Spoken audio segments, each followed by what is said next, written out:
आपका दिमाग क्यों आदतें बनाता है? आदत का अर्थ एक ऐसा व्यवहार होता है जिसे इतनी बार दोहराया जाता है कि वह स्वचालित हो जाता है। आदत बनाने की प्रक्रिया प्रयोग और त्रुटि से शुरू होती है। जब भी जीवन में आपका सामना किसी नई परिस्थिति से होता है तो आपके दिमाग को एक फैसला लेना होता है। मैं इस पर क्या प्रतिक्रिया दूं? पहली बार जब आप किसी समस्या का सामना करते हैं तो आप तय नहीं कर पाते कि उसे कैसे हल करना है। एडवर्ड की बिल्ली की तरह आप वह सब करके देखते हैं जो उसने किया था ताकि कम बन सके। इस वक्त आपके मस्तिष्क में तंत्रिकाओं की गतिविधियां बहुत ही उच्चलित रहती हैं।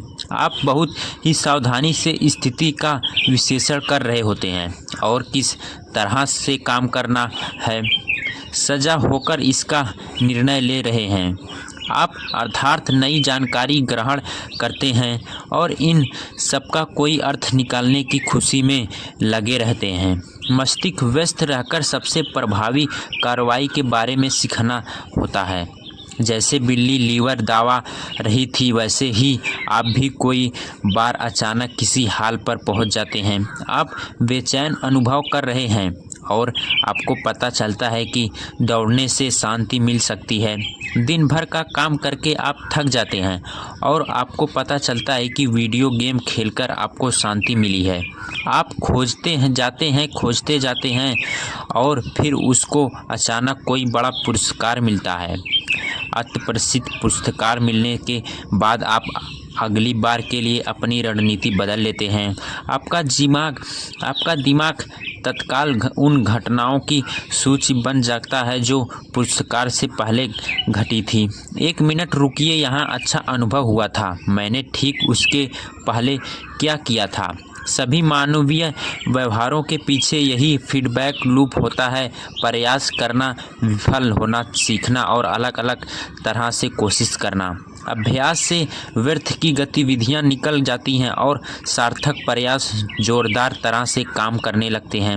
आदत बनने की यही प्रक्रिया है। जब भी आप किसी समस्या से बार बार दो चार होते हैं तो आपका मस्तिष्क इसे हल करने के लिए प्रक्रिया का स्वचालित करने लगता है। आपकी आदतें आपके द्वारा नियमित रूप से झेली जा रही समस्याओं और नतीजों से स्वचालित हल की एक श्रृंखला होती हैं।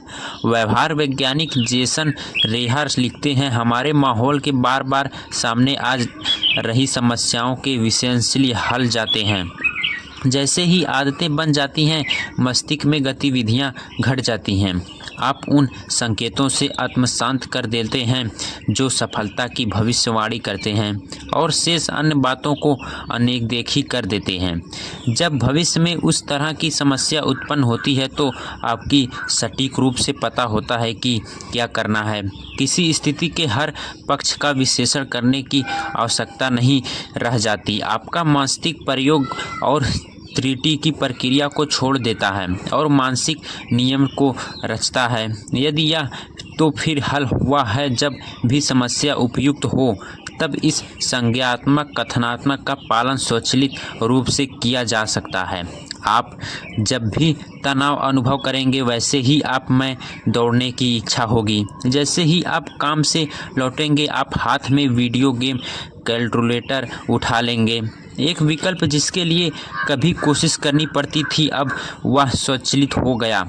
आदत ढल चुकी है। आदतें मानसिक स्टॉकआउट होती हैं जो अनुभव से सीखी जाती हैं।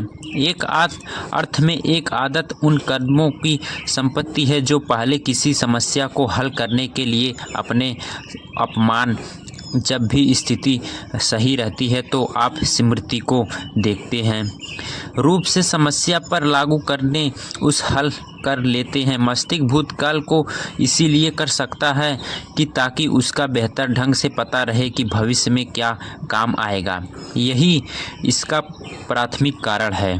आदतों का बनना आश्चर्यजनक रूप से बहुत उपयोगी होता है क्योंकि चेतन मन का मस्तिष्क का उपरोध माना जाता है। चेतन मन एक बार में एक समस्या पर ही ध्यान दे सकता है। इसी के फलस्वरूप आपका मस्तिष्क हमेशा आपके सृजन पर ही ध्यान देता है।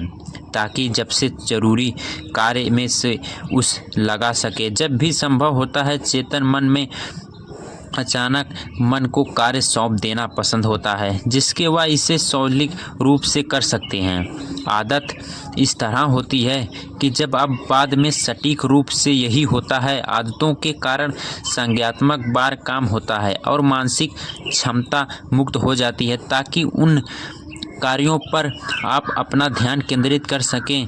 क्षमता होने के बावजूद कुछ लोग आदतों के लाभों के बारे में आचरण करते हैं। तर्क यह होता है क्या आदतें मेरे जीवन की सुस्त कर देंगी और मैं आपको ऐसी जीवन शैली में नहीं ढाल सकता जिसे मैं रस ना लूँ। क्या आप इसे इस तरह का रूटीन जीवन का जीवंतता और सहजनता खत्म नहीं कर देता? मुश्किल से ऐसा होता है कि इस तरह के काम एक झूठा विभाजन खड़ा कर देते हैं। वे आपको सोचने पर मजबूर कर देते हैं कि आदतों को बनाने और स्वच्छ रहने में किस तरह का चुनें। वास्तव